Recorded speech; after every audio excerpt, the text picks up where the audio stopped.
The Trump administration's removal of the Pride rainbow flag from the Stonewall National Monument is a deeply outrageous action that must be reversed. It's an effing disgrace. Right. It's just awful. When the Trump administration ripped the Pride flag down, it was a direct attack on this community, attempt to chip away at hard-won civil rights. So today we're fighting back and taking action. I am introducing legislation to designate the Pride flag as a congressionally authorized flag in America, and that means it can be flown here and everywhere else, and no one can take it down. Democrats are just all in on all this gay stuff.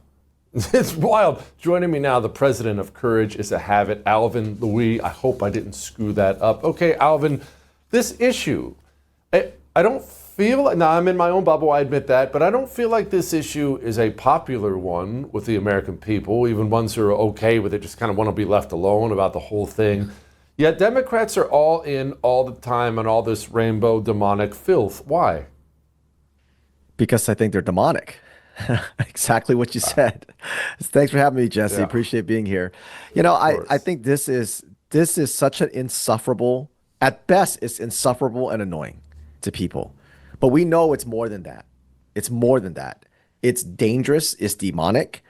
They go after children in schools, which is what Courage Is a Habit focuses on, all the indoctrination in K through 12. And you see this in everywhere in school. It's not just a classroom. It's not just a book. It's not one teacher. It is the entire mental health profession, Jesse, in government K through 12, outside of schools, family therapy, social workers, you name it, CPS. And it is such a virus. It is such a virus to anything good and decent. You've got these mentally degenerate men going into women's sports, into their locker rooms, into their spas. You've got them going to women's prisons, shelters where women and children are the most vulnerable. It is a complete virus. And a lot of people, especially in my world, you've got parents going, I can't believe this. How did we get here? And there's a lot of different answers, because you can have the medical side of it, you got the political side of it, but all that is just the end result. The way we got here is simply because we're too kind. The way they got it into schools is because of the be kind and the empathy and all those different things. So this is where we are because we are too inclusive. We need to embrace exclusion. Can you maybe expand a little bit on the medical side of it? The political side and the spiritual side and all that stuff is obviously very real and maybe even more important. But for a lot of people, they have a hard time wrapping their minds around the doctor in a white lab coat wanting to chop their son's penis off. Why would some child psychiatrist want to tell a young girl that she doesn't need a uterus anymore? It seems so evil that these trusted figures are doing the most evil things. How do we get here? Well, there's a couple of answers to that. The first one is the medical schools and all this trainings, all the colleges and universities where these people get their degrees have all been co-opted. And it's been co-opted for quite some time. It's been taken over by quite some time. But obviously, as the decades went on, they were able to really push their ideology into all the different degrees and professions, like the Hippocratic Oath. There's a university, there's a medical school that changed the Hippocratic Oath. And it's all DEI nonsense. It's all the DEI garbage.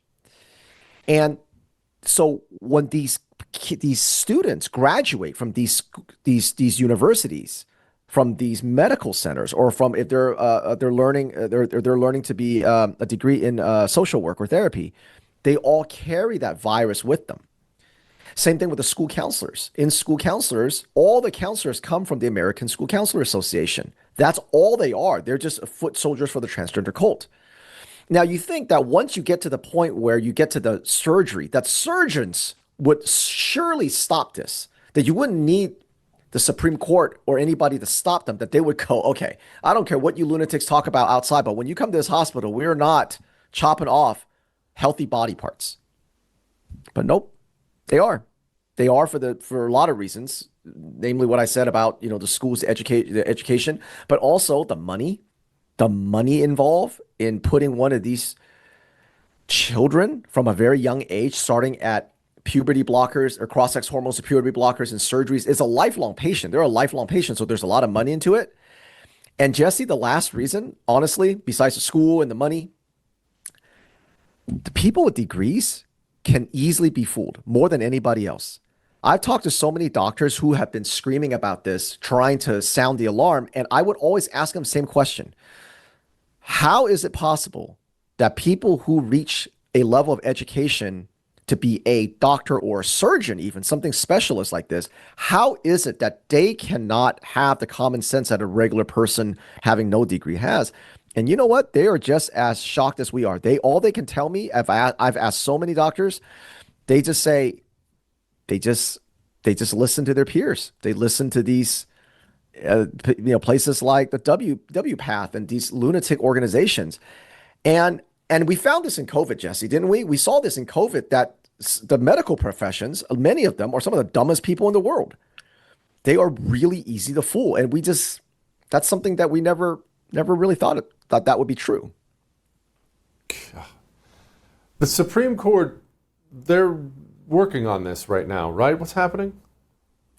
Well, there's a couple of cases. In fact, I was just at this front of the Supreme Court last month on two cases, actually. It's two schools. It is West Virginia versus PBJ and Hecox versus Little. And they're both schools that are fighting to keep men out of women's sports. And so those are huge cases because it's two different schools.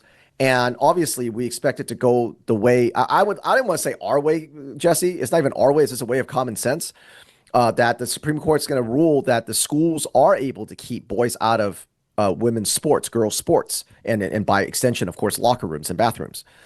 But the fact that the Supreme Court of the United States had to listen to something this type level of lunacy shows you that as a culture, we have allowed too much of this in because of the empathy and the kindness and those type of things. Because as you know, Jesse, as you've said many, many times, the laws on the books and these rulings are simply a downstream from culture.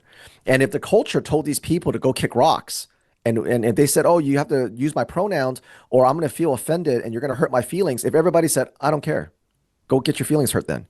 If everyone did that, none of this exists. None of this exists. This exists on the backs of people's kindness. And so the fact that the Supreme Court has to listen to these two cases, last year, the Supreme Court also listened to another case where it did go our way, where they said that the states have the right to not, they can say our state will not have children go through medical sterilization and mutilation surgeries, that the states have the right to do that. That case in 2024 went our way. But the fact that we have to chip away at it like this goes to show you just how deep this transgender demonic rot is. God. Alvin, come back soon. I appreciate that very much, man.